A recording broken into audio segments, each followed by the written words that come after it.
내 딸은 너 같은 놈한테 못 준다. 쿵. 무거운 원목 테이블이 뒤집어지며 접시들이 박살났습니다.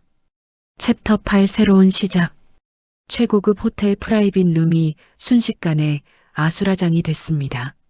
시멘트 가루 묻은 작업복 차림의 아버지가 상견례상을 엎어버린 것입니다. 이 무식한 일용직이 미쳤어. 예비 시어머니가 비명을 지르며 경찰을 부르겠다고 소리쳤습니다. 하지만 며칠 후 그들은 깨닫게 됩니다. 자신들이 건드린 그 아버지가 단순한 노가다가 아니라는 사실을. 그리고 진짜 지옥은 그때부터 시작됐습니다. 오늘 이야기에 구독과 좋아요로 응원해 주시면 곧 당신의 삶에도 따뜻하고 좋은 일이 찾아올 거예요. 오늘의 사연 시작합니다. 빗방울이 호텔 유리창을 세차게 때리고 있었습니다. 서울 강남구에 위치한 최고급 호텔 더 플라자의 프라이빗 룸, 화려한 샹들리에가 달린 천장 아래 고급 원목 테이블이 놓여 있었습니다. 홍 여사가 손목시계를 들여다보며 혀를 찼습니다. 벌써 30분이나 늦었네. 예의라는 게 없어. 홍 여사가 테이블 위 물컵을 돌리며 중얼거렸습니다. 민석이 어머니의 어깨를 가볍게 두드렸습니다. 어머니, 조금만 기다려보세요. 지은이가 분명히 데리고 올 거예요. 지은이 핸드백을 꽉 쥐며 입술을 깨물었습니다. 아버지께서 현장 일이 급하게 생기셔서 정말 금방 오실 거예요. 그때 프라이빗 룸 문이 벌컥 열렸습니다. 빗물에 흠뻑 젖은 작업복 차림의 강철수가 거친 숨을 몰아쉬며 들어섰습니다. 시멘트 가루와 흙먼지가 묻은 안전화에서 물이 뚝뚝 떨어졌습니다. 철수의 얼굴과 손에는 비와 땀이 뒤섞여 흘러내리고 있었습니다. 홍 여사가 코를 막으며 얼굴을 찌푸렸습니다. 어머, 이게 무슨 냄새야? 홍 여사가 창문 쪽으로 몸을 돌리며 말했습니다. 철수가 고개를 푹 숙이며 인사했습니다. 늦어서 죄송합니다. 갑자기 비가 와서 현장 자재를 덮느라. 자재요? 그게 상견례보다 중요한 일이었나요? 홍 여사가 날카로운 목소리로 끼어들었습니다. 민석이 직원을 불러 수건을 가져오게 했습니다. 아버님, 일단 앉으세요. 의자가 젖을까봐 수건을 깔겠습니다. 지은이 아버지의 젖은 팔을 잡았습니다. 아빠, 괜찮아요? 철수가 딸의 손을 가볍게 두드렸습니다. 괜찮다. 걱정 마라. 홍 여사가 메뉴판을 펼치며 말했습니다. 일단 주문부터 하죠. 시간도 늦었으니까. 식사가 시작되자 철수는 조심스럽게 물컵을 들었습니다. 하지만 젖은 손이 미끄러져 물컵이 테이블 위로 넘어졌습니다. 찬물이 흰색 식탁볼을 적셨습니다. 아, 죄송합니다. 철수가 당황하며 냅킨으로 물기를 닦았습니다. 홍 여사가 혀를 차며 고개를 저었습니다. 기본도 안 배우셨나 봐요. 밥상머리에서 이런 실수를 하다니. 그때 철수의 오래된 폴더폰이 요란하게 울렸습니다. 철수가 황급히 전화를 받았습니다. 네, 소장님. 네, 알겠습니다. 홍 여사가 포크를 탁 내려놓았습니다. 교양이 없으시네요. 식사 중에 전화를 받다니. 전화기라도 끄시지 그래요? 철수가 폰을 주머니에 넣으며 고개를 숙였습니다. 죄송합니다. 지은이 화장실에 간다며 자리를 비웠습니다. 지은이 사라지자 민석의 얼굴에서 가식적인 미소가 사라졌습니다. 아버님, 민석이 목소리를 낮추며 말했습니다. 솔직히 말씀드리면 지은이랑 사는 거 제 덕인 줄 아세요? 철수가 고개를 들어 민석을 바라봤습니다. 무슨 말씀이신지. 지은이 같은 집안 애가 저한테 시집 올 수 있는 게 얼마나 다행인지 몰라요. 민석이 스테이크를 자르며 차갑게 말했습니다. 홍 여사가 민석에게 작은 목소리로 속삭였습니다. 이 결혼 성사되면 융통할 수 있는 자금이 얼마나 되는 거야? 걱정 마세요, 어머니. 지은이 명의로 대출 좀 받으면 당분간은 괜찮을 거예요. 철수의 얼굴이 굳어졌습니다. 주먹을 꽉 쥐었다 펼쳤다 반복했습니다. 지은이 돌아와 자리에 앉았습니다. 민석이 다시 친근한 표정을 지으며 지은의 스테이크를 대신 썰어 주었습니다. 지은아, 내가 해줄게. 지은이 고맙다며 수줍게 웃었습니다. 하지만 철수는 민석이 지은을 대하는 모습이 마치 애완동물을 다루는 것 같다는 생각이 들었습니다. 민석이 마지막 한 입을 먹으며 말했습니다. 아버님, 식사 끝나면 발레 파킹 구역 말고 뒷문으로 나가주세요. 철수가 눈을 들어 민석을 쳐다봤습니다. 왜 뒷문으로 나가야 하죠? 다른 손님 차에 시멘트 묻으면 안 되잖아요. 민석이 웃으며 대답했습니다. 그 순간 철수의 이성이 끊어졌습니다. 철수가 벌떡 일어나더니 양손으로 묵직한 원목 테이블을 단숨에 뒤집어 엎었습니다. 쿵 하는 소리와 함께 접시들이 바닥에 박살났습니다. 와인잔이 깨지며 날카로운 소리를 냈습니다. 홍 여사가 비명을 질렀습니다. 어머, 이 사람이 미쳤어? 철수가 목소리를 높여 외쳤습니다. 내 딸은 너 같은 놈한테 못 준다. 멍한 표정에 지은 손목을 낚아챘습니다. 가자, 지은아.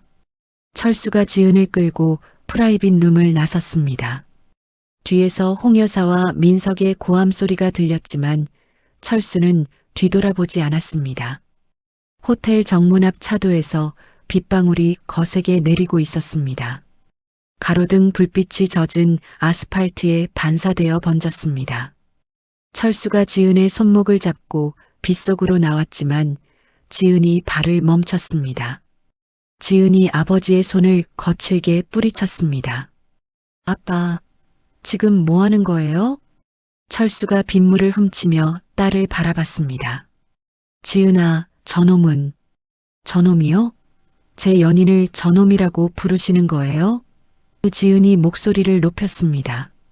빗물이 지은의 머리카락과 옷을 적셨지만 지은은 아랑곳하지 않았습니다. 철수의 작업복에서 흘러내린 시멘트물이 지은의 원피스에 묻었습니다. 어떻게 상견례를 이렇게 망치실 수 있어요? 얼마나 준비했는데. 지은이 울먹이며 말했습니다. 철수가 입을 열려다 닫았습니다. 민석의 진짜 속마음을 딸에게 어떻게 설명해야 할지 막막했습니다. 지은아, 아빠가. 그만해요. 더 이상 듣고 싶지 않아요. 지은이 소리쳤습니다. 철수가 낡은 트럭키를 꺼내며 말했습니다. 집에 가서 이야기하자. 싫어요. 아빠랑은 더 이상 할 말이 없어요. 지은이 뒤돌아 호텔 쪽으로 걸어갔습니다. 철수가 딸의 뒷모습을 바라보다가 묵묵히 트럭에 올라탔습니다. 시동을 걸고 빗속으로 사라졌습니다. 엔진 소리가 점점 멀어져 갔습니다. 지은이 호텔 로비로 돌아가려다 발걸음을 멈췄습니다. 로비 유리문 너머로 민석이 보였습니다. 민석이 호텔 직원들에게 손가락질하며 소리를 지르고 있었습니다. 당신들이 제대로 관리를 안 해서 이런 일이 생긴 거야. 우리 가족이 얼마나 창피를 당했는데. 홍 여사가 옆에서 핸드폰으로 누군가와 통화하고 있었습니다. 네, 맞아요. 기자님, 예비 사돈이 폭력을 휘둘렀어요. 사진 찍어서 기사 써주세요. 지은이 그 모습을 보며 뒤로 물러섰습니다. 택시를 잡아 타고 집 주소를 말했습니다. 아가씨, 많이 젖으셨네요. 괜찮으세요? 택시기사가 룸미러로 지은을 걱정스럽게 바라봤습니다. 네, 괜찮습니다. 지은이 창밖을 바라보며 작게 대답했습니다. 다음 날 아침 지은의 핸드폰이 요란하게 울렸습니다. 민석의 이름이 화면에 떴습니다. 지은이 전화를 받았습니다. 지은아. 민석의 목소리가 평소보다 차가웠습니다. 민석 오빠, 어젯밤 일로 우리 어머니가 얼마나 충격받으셨는지 알아? 지은이 이불을 머리까지 뒤집었으며 말했습니다. 죄송해요. 아버지께서 그러실 분이 아닌데. 충격으로 병원에 가셨어. 의사가 며칠 입원하라고 했다고. 민석이 한숨을 쉬며 말했습니다. 지은이 벌떡 일어났습니다. 정말요?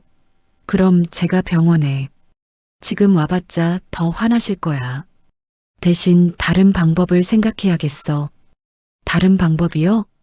어머니 치료비랑 정신적 피해 보상금, 그리고 우리 결혼 준비하는데 필요한 비용까지. 민석이 차근차근 말했습니다. 지은의 얼굴이 창백해졌습니다. 그게 얼마나 되는데요? 한 5천만 원 정도? 너의 아버지가 벌어서 갚기에는 평생 걸릴 것 같은데. 지은이 침대에 주저앉았습니다. 그럼 어떻게? 내 명의로 대출 받으면 되잖아. 대학 나왔으니까 신용도 괜찮을 거고. 민석이 태연하게 말했습니다. 한편 철수는 자신의 공방에서 며칠 전 받은 서류를 다시 꺼내봤습니다. 흥신소에서 조사해온 민석의 신용정보와 채무 내역이었습니다. 서류에는 민석이 여러 사채업체에서 빌린 돈의 규모가 적혀 있었습니다. 또한 지은 명의로 대출을 받으려는 계획까지 상세히 기록되어 있었습니다. 철수가 대패를 들어 나무를 깎기 시작했습니다. 날카로운 날이 나무를 파고들며 거친 소리를 냈습니다. 평소보다 훨씬 강하게 힘을 주어 깎았습니다. 지은이 아버지의 전화를 계속 거절하며 민석을 만나기 위해 그의 오피스텔로 향했습니다. 민석의 마음을 돌리면 모든 게 해결될 거라고 생각했습니다. 지은이 오피스텔 문을 열고 들어가자 민석이 책상 앞에 앉아 있었습니다. 하지만 책상 위에는 여러 금융회사의 독촉장들이 흩어져 있었습니다. 빨간 글씨로 최종 통보라고 적힌 서류도 보였습니다. 지은이 독촉장을 보고 있는 것을 알아챈 민석의 얼굴이 굳어졌습니다. 왜 허락도 없이 남의 집에 들어와? 오빠, 이게 뭐예요?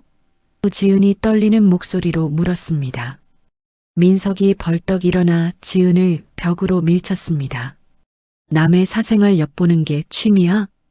지은이 뒤로 밀려나며 벽에 등을 부딪혔습니다. 아파요. 내 명의로 대출만 받으면 다 해결되는 일이야. 그것도 못하겠다는 거야? 민석이 지은의 어깨를 잡으며 협박했습니다. 지은이 민석을 밀쳐내고 문 쪽으로 뛰었습니다. 싫어요. 절대 안 해요. 지은이 오피스텔을 뛰쳐나왔습니다. 계단을 내려가며 아버지가 상견례를 엎은 이유가 단순한 화가 아님을 깨달았습니다. 그날 오후 인터넷 포털 사이트 메인에 자극적인 제목의 기사가 올라왔습니다. 예비 사돈 폭행한 무식한 일용직. 최고급 호텔서 난동 기사에는 철수의 얼굴을 모자이크 처리한 사진과 함께 상견례 현장의 모습이 담겨 있었습니다. 홍 여사가 기자에게 제공한 증언이 그대로 실렸습니다. 정말 무서웠어요. 갑자기 테이블을 뒤집어 엎더니 소리를 지르면서 이런 사람이 어떻게 딸을 키웠는지 정말 걱정됩니다. 철수가 공방에서 핸드폰으로 기사를 확인했습니다. 댓글창에는 철수를 비난하는 글들이 쏟아지고 있었습니다. 역시 못 배운 사람은 다른 애 상견례에서 저러면 딸은 어떻게 키웠을까? 저런 아버지 두고 어떻게 결혼해? 철수가 핸드폰을 탁자에 내려놓았습니다. 그때 공방 문이 열리며 박도진이 들어왔습니다. 도진은 30대 초반의 단정한 인상을 가진 남자였습니다. 선생님, 인터넷 기사 보셨죠? 도진이 심각한 표정으로 말했습니다. 철수가 고개를 끄덕였습니다. 그래, 맞다. 제가 조사한 최민석 자료 다시 확인해 보세요. 도진이 서류 뭉치를 철수에게 건넸습니다. 서류에는 민석이 지은에게 폭력을 휘둘렀다는 내용이 추가로 적혀 있었습니다. 지은이 오피스텔에서 나오는 모습을 찍은 사진도 있었습니다. 사진 속 지은의 팔에는 멍 자국이 선명했습니다. 철수의 얼굴이 일그러졌습니다. 이 계자식이. 철수가 작업용 망치를 허리춤에 차며 일어났습니다. 선생님, 어디 가시는 거예요? 도진이 급하게 물었습니다. 저놈이 있는 현장에 간다. 안 됩니다. 지금 가시면 정말 큰일 나요. 도진이 철수의 팔을 붙잡았습니다. 하지만 철수는 도진의 손을 뿌리치고 공방을 나섰습니다. 낡은 트럭에 올라타 시동을 걸었습니다. 같은 시각 지은이 아버지의 전화를 받지 않고 있다가 문득 위치 추적 어플을 켰습니다. 아버지가 어디로 가는지 확인하려고 했습니다. 화면에 표시된 아버지의 위치가 강남구 신사동 건설 현장 쪽으로 빠르게 이동하고 있었습니다. 지은이 깨달았습니다. 그곳은 민석이 일하는 현장이었습니다. 아빠가 민석 오빠한테 가고 있어. 지은이 급하게 택시를 잡아탔습니다. 아저씨, 신사동 현대건설 현장으로 빨리 가주세요. 건설 현장에 도착한 철수는 흙먼지 날리는 공사장을 둘러봤습니다. 크레인과 포클레인이 움직이는 소음이 요란했습니다.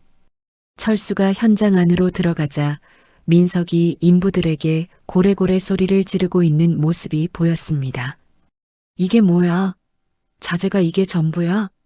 이런 싸구려로 어떻게 공사를 하라고. 민석이 인테리어 자재를 발로 차며 화를 냈습니다. 철수가 성큼성큼 민석에게 다가갔습니다. 민석이 철수를 발견하고 얼굴이 굳어졌습니다. 여기가 어디라고 아무나 들어와? 나가. 민석이 손가락으로 철수를 가리키며 소리쳤습니다. 야, 이 새끼야. 철수가 낮은 목소리로 말했습니다. 민석이 주변 인부들에게 손짓했습니다. 이 사람 내보내. 빨리. 젊은 인부 2명이 철수에게 달려들었습니다. 하지만 철수는 20년간 건설 현장에서 다져진 악력으로 2사람을 단숨에 제압했습니다. 한 명은 팔을 비틀어 바닥에 눕혔고 다른 한 명은 어깨를 잡아 밀쳐냈습니다. 겁에 질린 민석이 뒷걸음질치며 계단 쪽으로 도망쳤습니다. 철수가 민석을 쫓아가 멱살을 잡았습니다. 민석이 건물 난간 끄트머리까지 밀려났습니다. 아래로는 5층 높이의 공사장 바닥이 내려다 보였습니다. 살려줘. 제발. 민석이 떨리는 목소리로 애원했습니다. 철수가 허리춤에서 망치를 꺼내 들어 올렸습니다. 내 딸한테 손댔지? 민석이 얼굴이 새하얗게 질렸습니다. 그게 아니야. 그때 현장 입구로 검은색 세단 여러 대가 줄지어 들어왔습니다.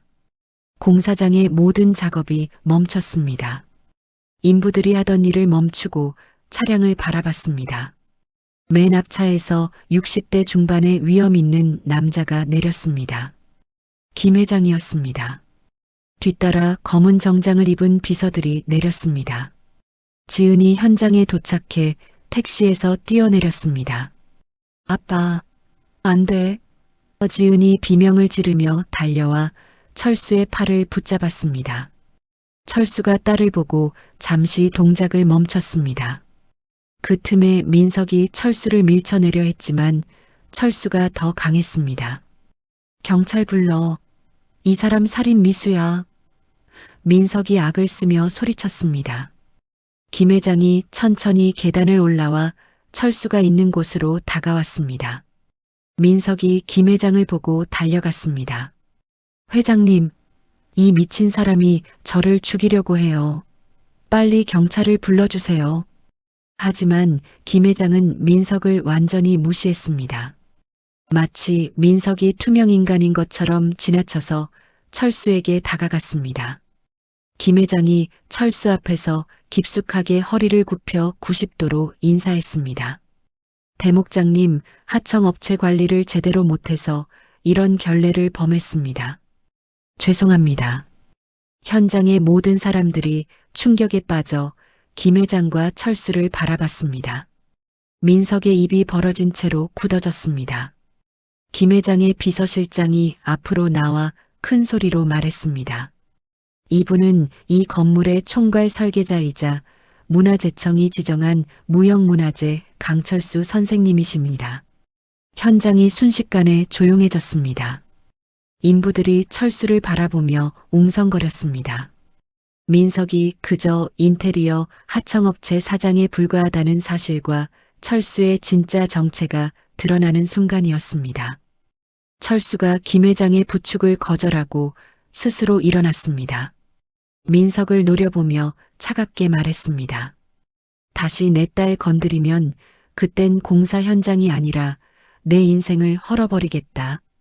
현장 소동이 정리된 다음 날 오전, 민석과 홍 여사는 불이 나게 움직이고 있었습니다. 철수의 진짜 신분을 알게 된 이들은 완전히 태세를 바꿨습니다. 홍 여사가 백화점에서 비싼 명품 가방을 골라 담으며 말했습니다. 이걸로 하자. 에르메스 백이면 충분히 사과의 뜻이 전해질 거야. 민석이 꽃집에서 대형 꽃바구니를 주문했습니다. 장미 백송이로 해주세요. 카드에는 오해가 있었습니다라고 써주시고요. 지은의 집 앞에 택배 기사가 도착했습니다.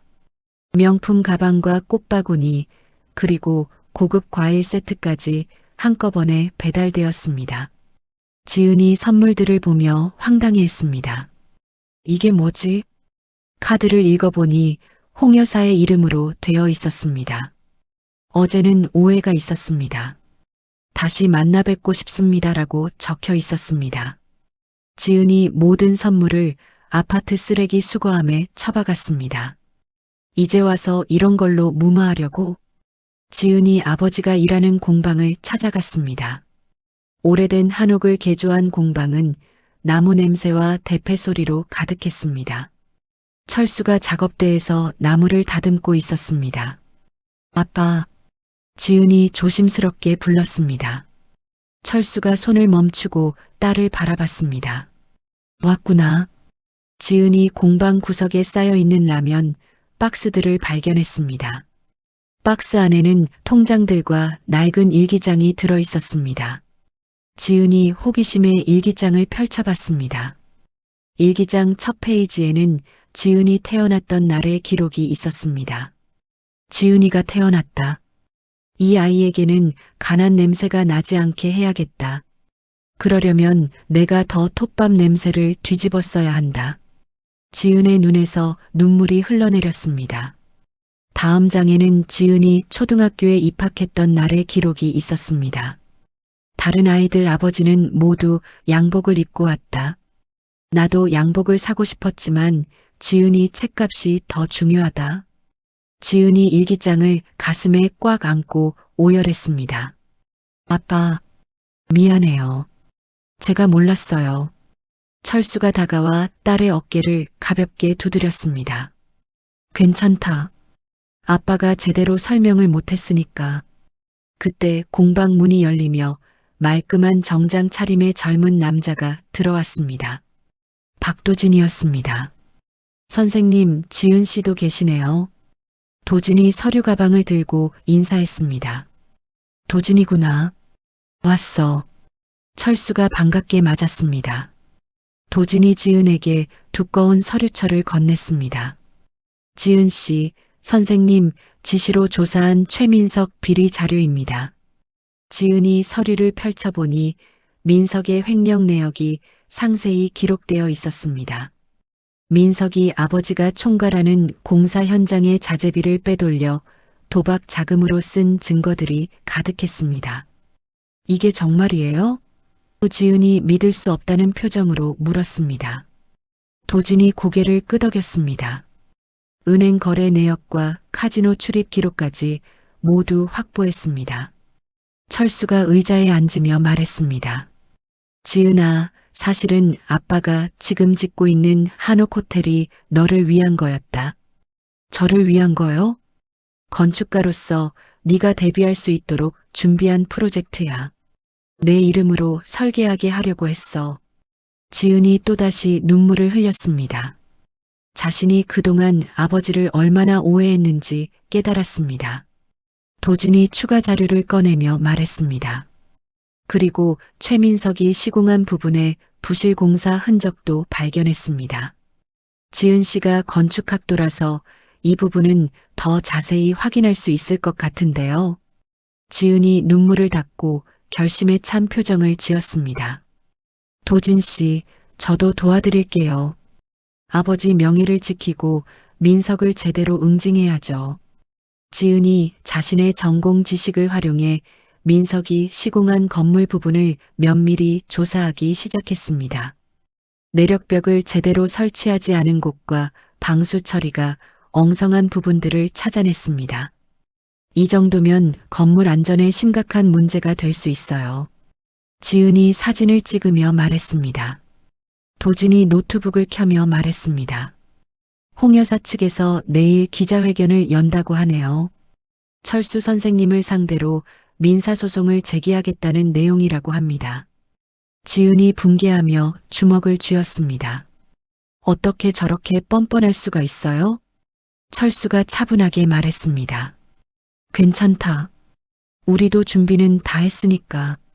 도진이 미소를 지으며 말했습니다. 선생님, 그들이 기자회견을 여는 게 오히려 우리한테는 기회입니다. 무슨 뜻이야? 지은이 궁금해하며 물었습니다. 우리가 역으로 그 기자회견장에 난입해서 진실을 폭로하는 거죠. 더 큰 임팩트를 줄 수 있을 겁니다. 철수가 딸을 바라보며 물었습니다. 지은아, 할 수 있겠니? 지은이 단호하게 대답했습니다. 네. 이제 진실을 밝힐 때가 됐어요. 세 사람이 내일의 반격을 위한 마지막 준비에 들어갔습니다. 지은이 노트북에 민석의 비리 증거들을 정리하고 도진은 법적 대응 방안을 준비했습니다. 철수는 묵묵히 두 사람을 지켜보며 마음의 준비를 했습니다. 공방 안에 긴장감이 흘렀지만 동시에 희망도 함께 자라고 있었습니다. 기자회견 당일 오전 강남구에 위치한 호텔 컨벤션홀이 기자들로 붐비고 있었습니다. 홍 여사가 검은색 정장을 입고 단상에 올라섰습니다. 눈가에는 인위적으로 만든 다크서클과 붓기가 역력했습니다. 여러 기자님들, 오늘 이 자리에 서게 되어 정말 마음이 무겁습니다. 홍 여사가 떨리는 목소리로 말하기 시작했습니다. 민석이 어머니 옆에서 침통한 표정을 지으며 고개를 숙였습니다. 카메라 플래시가 터지며 사진 기자들이 연신 셔터를 눌렀습니다. 제가 이런 공개적인 자리에 나서게 된 건 정말 어쩔 수 없는 상황 때문입니다. 홍 여사가 손수건으로 눈가를 닦았습니다. 한 기자가 손을 들며 질문했습니다. 구체적으로 어떤 피해를 입으셨는지 말씀해 주시겠습니까? 상견례 자리에서 갑자기 테이블을 뒤엎으며 폭행을 당했습니다. 지금도 목과 어깨가 아파서 병원 치료를 받고 있어요. 홍 여사가 목 부분을 만지며 연기했습니다. 민석이 마이크에 입을 대고 말했습니다. 저희 가족이 얼마나 충격을 받았는지 아실 겁니다. 단순한 사과로는 해결될 일이 아니라고 봅니다. 그때 컨벤션홀 뒤쪽 문이 벌컥 열렸습니다. 지은과 도진이 당당하게 걸어 들어왔습니다. 지은이 손에는 노트북이 들려 있었고 도진이 서류 가방을 들고 따라왔습니다. 기자들이 웅성거리며 갑작스러운 상황을 지켜봤습니다. 잠깐만요. 지은이 큰 소리로 외쳤습니다. 홍 여사와 민석의 얼굴이 창백해졌습니다. 저기 누구야? 어떻게 들어온 거야? 홍 여사가 당황하며 중얼거렸습니다. 지은이 단상으로 올라가 마이크를 잡았습니다. 도진이 뒤따라와 대형 스크린에 노트북을 연결했습니다. 기자님들, 제가 강지은입니다. 이분들이 말하는 폭행범의 딸이죠. 기자들이 일제히 지은에게 카메라를 향했습니다. 스크린에 민석의 은행 거래 내역이 떴습니다. 여러 사채업체에서 빌린 돈의 규모와 카지노 출입 기록이 선명하게 보였습니다. 최민석 씨는 현재 사채 빚이 3억 원에 달합니다. 이 돈을 갚기 위해 저를 이용하려고 했어요. 민석이 벌떡 일어나며 소리쳤습니다. 거짓말이야. 증거도 없으면서. 지은이 핸드폰을 꺼내 스피커를 켰습니다. 민석이 지은을 협박했던 녹음 파일이 홀 안에 울려 퍼졌습니다. 내 명의로 대출만 받으면 다 해결되는 일이야. 그것도 못하겠다는 거야? 민석의 목소리가 선명하게 들렸습니다. 기자들이 술렁거리며 메모를 하기 시작했습니다. 지은이 두 번째 파일을 재생했습니다. 홍 여사가 기자에게 거짓 증언을 하라고 부탁하는 통화 내용이었습니다. 기자님, 기사 써주세요. 우리가 얼마나 피해를 받는지 크게 써주시면 사례비도 드릴게요. 홍 여사의 목소리가 홀 안에 퍼지자 기자들이 웅성거렸습니다. 홍 여사가 얼굴이 새하얗게 질려 주저앉았습니다. 이건 조작된 거야. 도진이 앞으로 나와 추가 자료를 공개했습니다. 최민석 씨는 강철수 선생님이 총괄하는 공사 현장에서 자재비를 횡령했습니다. 또한 부실 공사로 건물 안전에 심각한 위험을 초래했어요. 스크린에 부실 공사 현장 사진들이 차례로 나타났습니다. 내력벽이 제대로 설치되지 않은 모습과 방수 처리가 엉성한 부분들이 적나라하게 드러났습니다. 민석이 지은에게 달려들려고 했습니다. 2년이. 하지만 미리 대기하고 있던 김 회장 측 보안 요원들이 민석을 제압했습니다. 도진도 민석의 팔을 붙잡으며 막았습니다. 폭행 시도까지 하시는군요. 기자분들 잘 보셨죠? 기자들이 연신 사진을 찍으며 현장을 기록했습니다. 그때 경찰들이 컨벤션 홀로 들이닥쳤습니다. 도진이 미리 신고해둔 상황이었습니다. 최민석 씨, 특정경제범죄 가중처벌법 위반 혐의로 체포하겠습니다.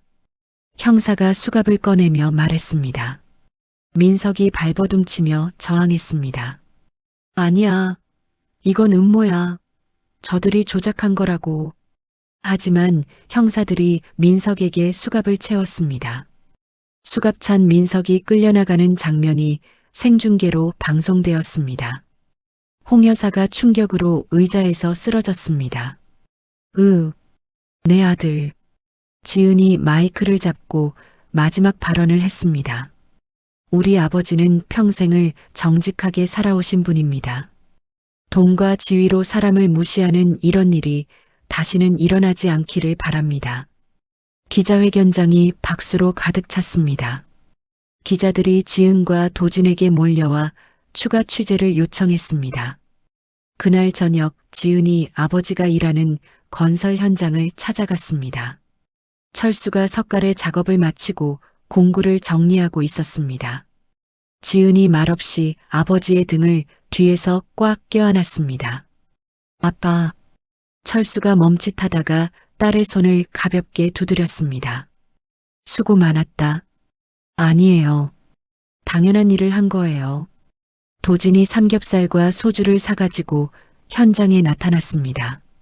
오늘은 축하할 일이니까 한잔 해야죠. 세 사람이 공방 마당에 간이 테이블을 펴고 고기를 구워 먹었습니다. 철수가 처음으로 편안한 표정으로 웃었습니다. 지은아, 이제 정말 네가 건축가가 될 차례다. 철수가 공방에서 가장 소중하게 보관하던 흑단 대패를 꺼내와 지은에게 건넸습니다. 이거는 할아버지께서 아빠에게 주신 거다. 이제 너에게 물려준다. 지은이 대패를 받아들며 눈물을 흘렸습니다. 고마워요, 아빠. 화기애애한 분위기 속에서 철수가 쌈을 싸먹으려고 젓가락을 들었습니다. 하지만 젓가락을 쥔 손이 미세하게 떨려 음식이 바닥에 떨어졌습니다. 철수가 당황하며 젓가락을 다시 집었지만 손 떨림은 계속되었습니다. 아빠, 괜찮으세요? 지은이 걱정스럽게 물었습니다. 철수가 괜찮다는 듯이 웃어 보였습니다. 그냥 피곤한가 보다. 괜찮아. 하지만 지은과 도진의 마음 한편에는 불안감이 스며들었습니다. 행복했던 저녁 식사로부터 일주일이 지났습니다. 철수가 한옥 호텔 공사 현장에서 석갈의 작업을 하고 있었습니다. 높은 비계 위에서 전통 방식으로 나무를 다듬는 섬세한 작업이었습니다. 선생님 조심하세요. 아래에서 젊은 목수가 철수를 올려다보며 소리쳤습니다. 철수가 대패를 들어 석가래의 모서리를 깎고 있었습니다. 그런데 갑자기 오른쪽 다리에 힘이 풀리며 몸이 휘청거렸습니다. 철수가 당황하며 비계 난간을 붙잡으려 했지만 손에도 힘이 들어가지 않았습니다. 철수의 몸이 3미터 높이의 비계에서 아래로 떨어졌습니다. 쿵 하는 소리와 함께 철수가 바닥에 쓰러졌습니다. 선생님, 현장의 모든 목수들이 달려와 철수를 둘러쌌습니다. 철수가 의식은 있었지만 다리를 움직일 수 없었습니다. 구급차가 현장에 도착해 철수를 병원으로 이송했습니다. 응급실에서 여러 검사를 받은 후 의사가 지은을 별실로 불렀습니다. 50대 중반의 신경과 전문의가 심각한 표정을 지었습니다. 보호자분이시죠? 의사가 지은에게 물었습니다. 네, 딸입니다. 아버지 상태가 어떠신가요? 지은이 떨리는 목소리로 대답했습니다. 의사가 MRI 사진을 보여주며 설명했습니다. 환자분이 근육 위축성 측삭 경화증을 앓고 계십니다. 지은이 멍한 표정으로 의사를 바라봤습니다. 그게 무슨 병인가요? 쉽게 말해서 운동신경세포가 점점 죽어가는 병이에요. 근육에 힘이 빠지고 나중에는 움직이기 어려워집니다.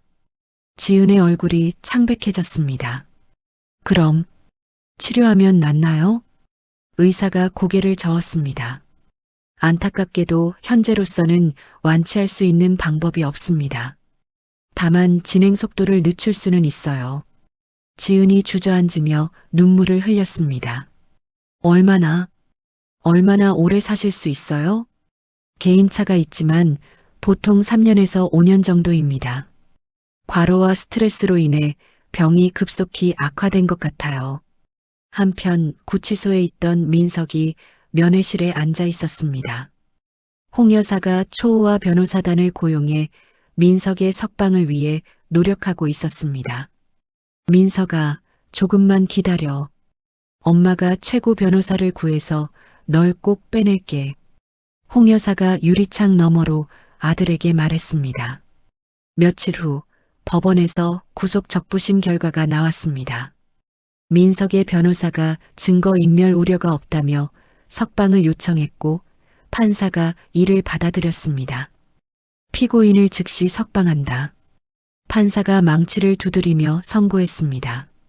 민석이 구치소에서 나오며 분노에 찬 표정을 지었습니다. 강철수, 강지은, 내 인생을 망친 놈들. 민석이 술집에서 혼자 소주를 마시며 복수를 다짐했습니다. 텔레비전에서는 지은이 새로운 건축 프로젝트를 성공시켰다는 뉴스가 나오고 있었습니다. 저것들 때문에 내가 이 꼴이 됐어. 민석이 소주병을 바닥에 내던지며 이를 갈았습니다. 비바람이 몰아치는 밤 민석이 편의점에서 인화성 액체가 든 통을 샀습니다. CCTV 사각지대를 이용해 철수의 공방으로 몰래 들어갔습니다.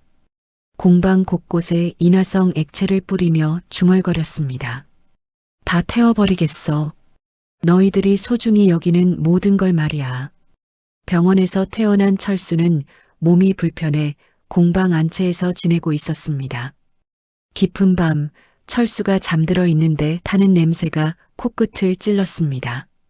철수가 눈을 떴을 때 이미 공방 곳곳에서 불길이 치솟고 있었습니다. 불이야.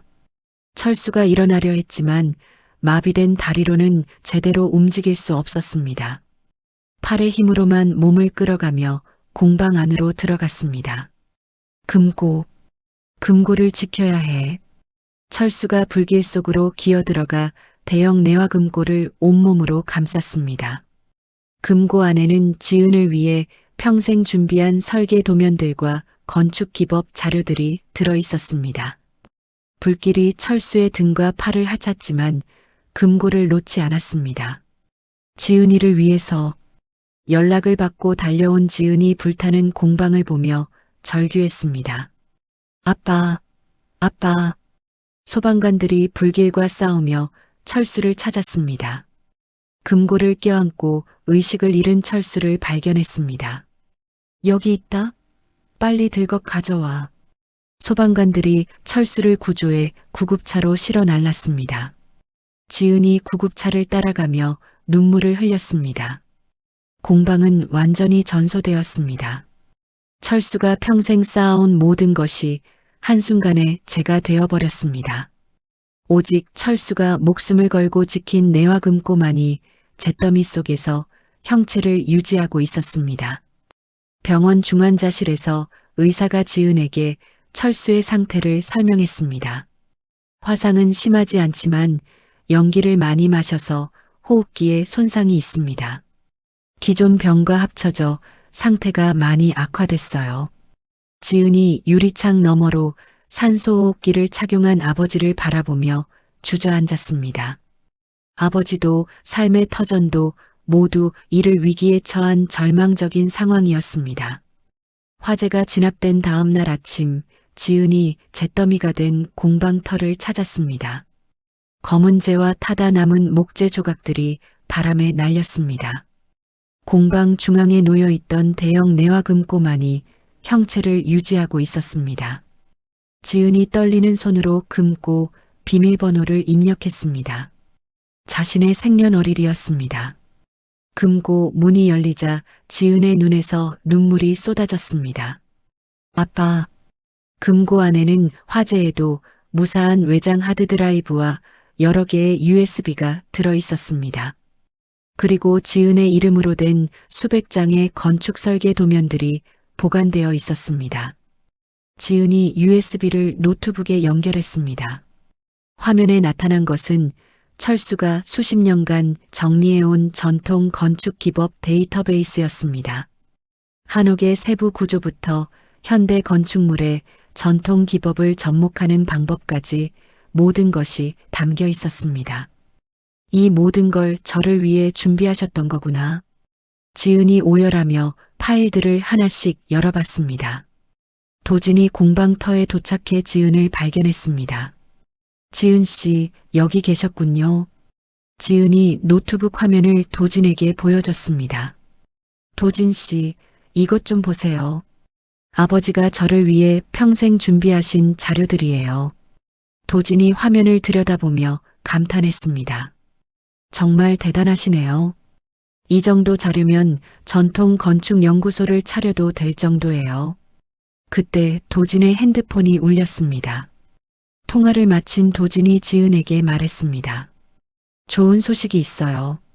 어젯밤 인근 차량의 블랙박스에서 최민석이 인화도구를 들고 공방으로 들어가는 장면이 포착됐대요. 지은의 눈에 분노가 치솟았습니다. 정말요? 그럼 이제 방화범으로 잡을 수 있는 거네요? 네, 경찰이 수배령을 내렸어요. 곧 체포될 겁니다. 지은이 일어나 먼지를 털어냈습니다. 도진 씨, 저 결심했어요. 이 공방을 다시 짓겠어요. 혼자서요? 너무 무리하지 마세요. 아니에요. 김 회장님께 도움을 청하고 아버지 제자분들께도 연락할 거예요. 그리고 무엇보다 제가 현장 소장이 되어서 직접 지휘하겠어요. 지은이 SNS에 공방 재건 계획을 올렸습니다. 철수의 제자들과 그동안 철수에게 도움받은 사람들이 전국 각지에서 모여들기 시작했습니다. 선생님이 우리에게 얼마나 많은 걸 가르쳐 주셨는데 이런 때 도와드려야죠. 부산에서 올라온 목수가 공구를 내려놓으며 말했습니다. 지은 양이 현장 소장을 한다니까 더 든든하네요. 선생님 솜씨를 제대로 물려받으셨을 거예요. 대구에서 온 한옥 전문가가 설계도를 펼치며 말했습니다. 김 회장도 최고급 자재와 중장비를 지원했습니다. 강철수 선생님께 받은 은혜를 조금이나마 갚을 수 있어서 다행입니다. 김 회장이 지은에게 말했습니다. 공사는 놀라운 속도로 진행되었습니다.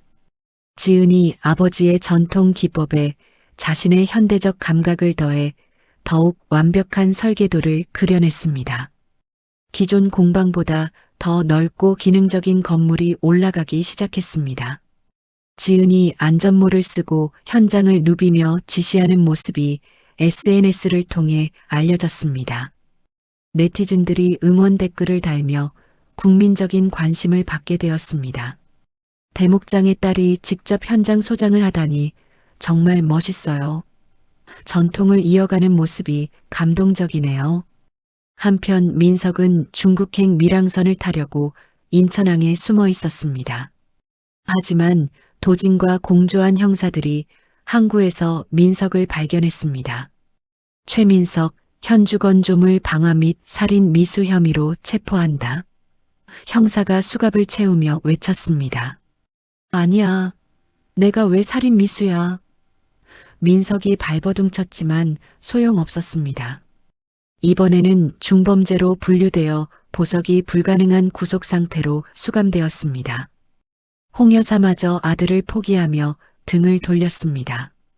공방 재건 한 달 후 새로운 강철수 전통건축연구소의 상량식이 열렸습니다. 전통 한옥의 아름다움과 현대적 기능성이 조화된 멋진 건물이 완성되었습니다.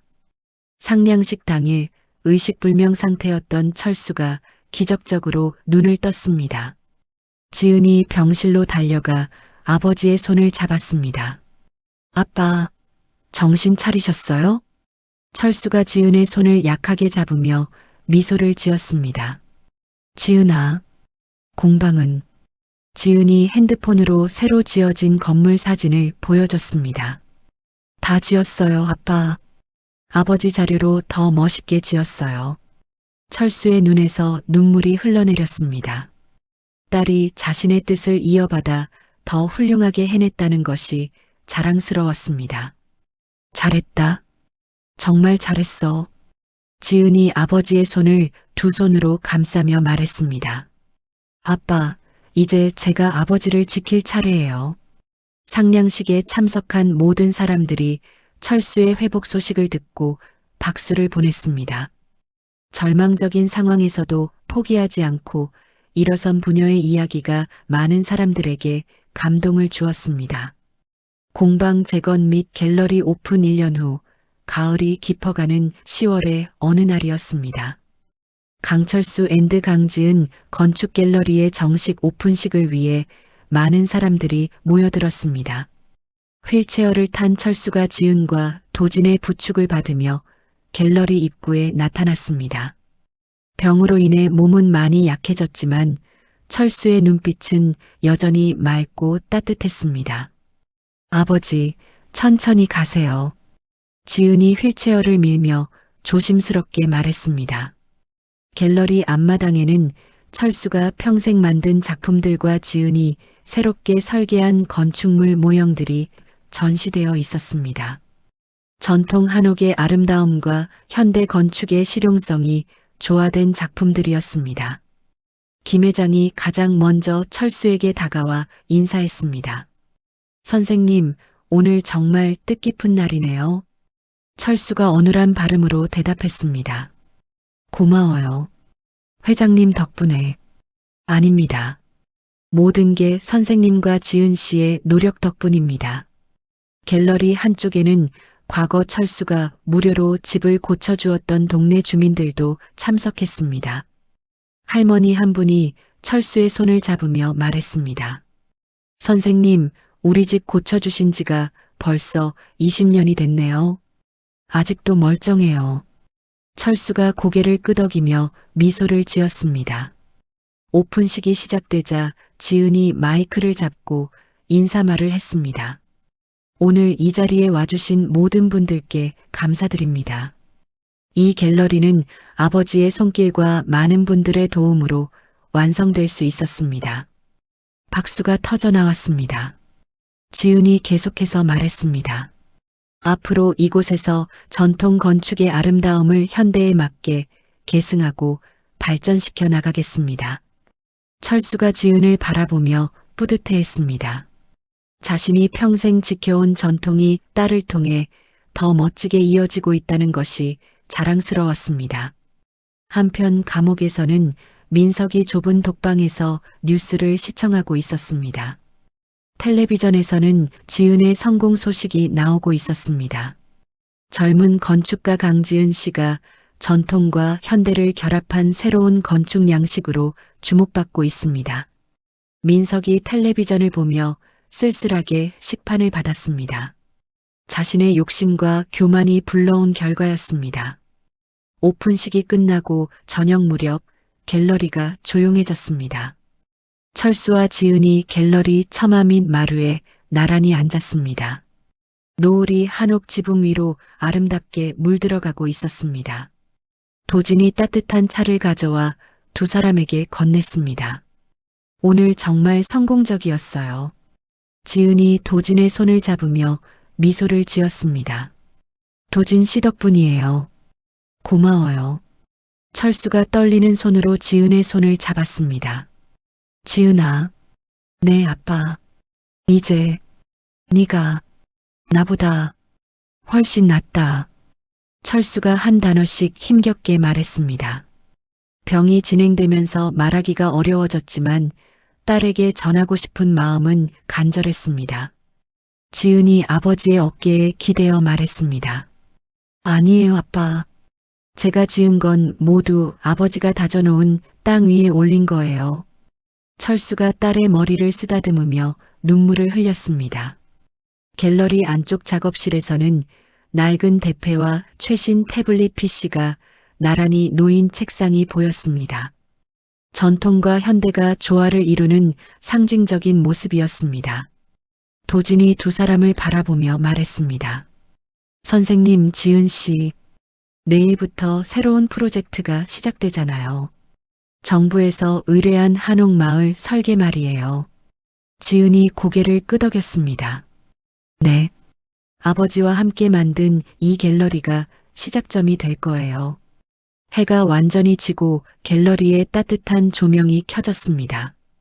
한옥의 곡선이 아름다운 실루엣을 만들어냈습니다.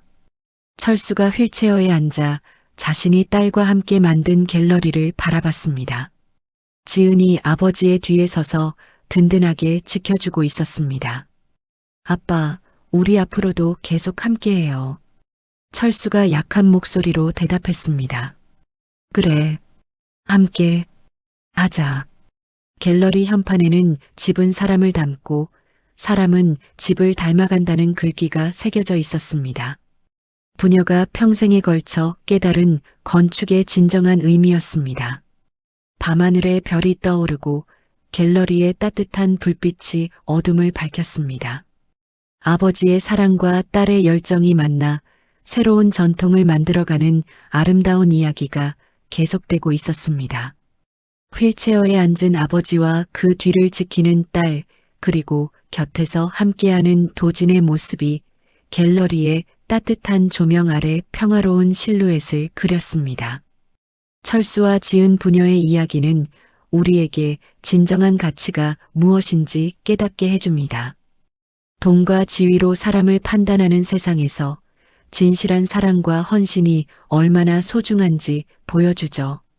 아버지의 묵묵한 희생과 딸의 각성, 그리고 함께 이뤄낸 화해와 성장의 과정은 많은 이들에게 감동을 전합니다. 때로는 겉모습에 속아 진짜 가치를 놓칠 때가 있습니다. 하지만 진정한 사랑과 정성은 결국 빛을 발하게 되어 있어요. 철수처럼 묵묵히 가족을 위해 희생하는 분들과 지은처럼 뒤늦게라도 그 사랑을 깨닫고 보답하려는 분들 모두에게 박수를 보냅니다. 여러분의 삶에도 서로를 이해하고 사랑하는 따뜻한 가족의 이야기가 계속 이어지길 바랍니다. 오늘도 소중한 시간 내어 함께 해주셔서 감사합니다. 이야기를 끝까지 들어주신 분이 계시다면 잘 들었다고 구독과 좋아요 한 번씩 눌러주시면 다음 이야기 만드는데 많은 힘이 됩니다. 감사합니다.